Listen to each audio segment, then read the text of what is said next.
Rompre un vœu, c'est d'abord impossible. Voisin, les hommes spirituels ne parlent pas à la légère. Ça garantit tellement l'intervention divine, ça garantit tellement la mobilisation du ciel sur ton problème que le domaine de vœu est un domaine dangereux. Quand tu ouvres la bouche et tu dis à Dieu ce que tu vas faire, crois-moi, même si tu as oublié ce que tu as dit, même si tu ne sens plus ce que tu as dit, même si tu as l'impression que tu n'es même plus culpabilisé par ce que tu avais dit que tu n'as pas fait, le monde spirituel a pris ça comme acte. Et la plupart des chrétiens dont la vie est bloquée aujourd'hui, c'est à cause des vœux qu'ils n'ont pas accomplis.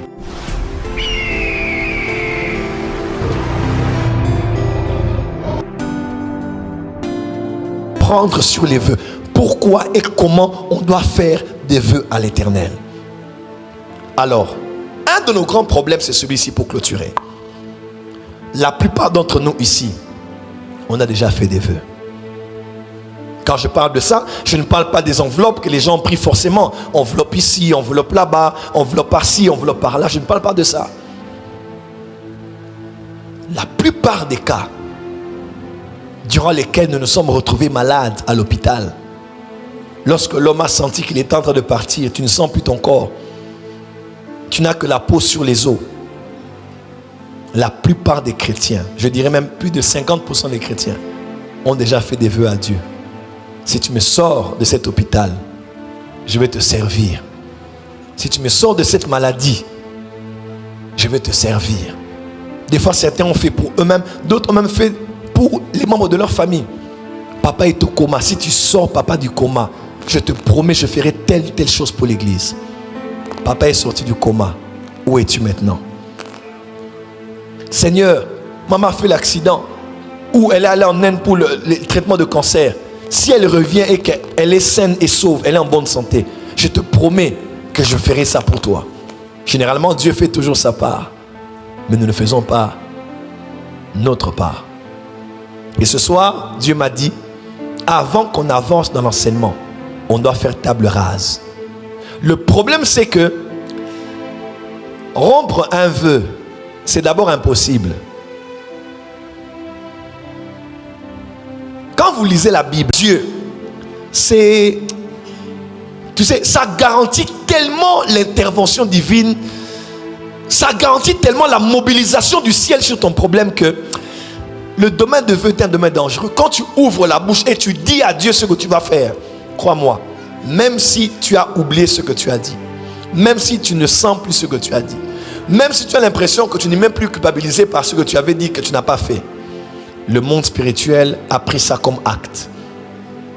Et la plupart des chrétiens dont la vie est bloquée aujourd'hui, c'est à cause des vœux qu'ils n'ont pas accomplis. Il y a plusieurs types de vœux. Il y a des vœux qu'on fait par rapport à soi-même. Je dirais ça peut-être vendredi. Job avait fait un vœu, de ne pas poser les regards sur une vierge. Il y a des vœux qu'on peut faire. Moi, j'ai fait un vœu. Bon, là, j'avais demandé à Dieu quelque chose. Mais il y a des vœux qu'on fait par rapport à soi-même, des vœux qu'on fait par rapport aux autres, des vœux qu'on fait par rapport à Dieu. Et laisse-moi te dire, quels que soient les vœux qu'on fait par rapport à soi-même, par rapport aux autres ou par rapport à Dieu, le domaine des vœux, même si ce n'est pas adressé à Dieu, ça inclut toujours un caractère sacré, un caractère qui nous lie.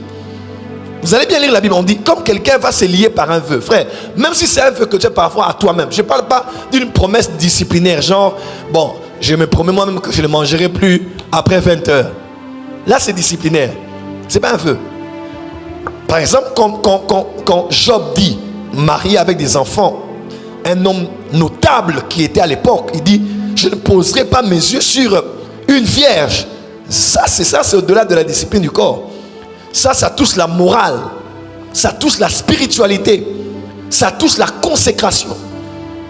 Quand tu le dis consciencieusement, alors que tu te tiens devant Dieu, par rapport à sans promettre à Dieu, mais tu le dis à toi-même, ça te lie.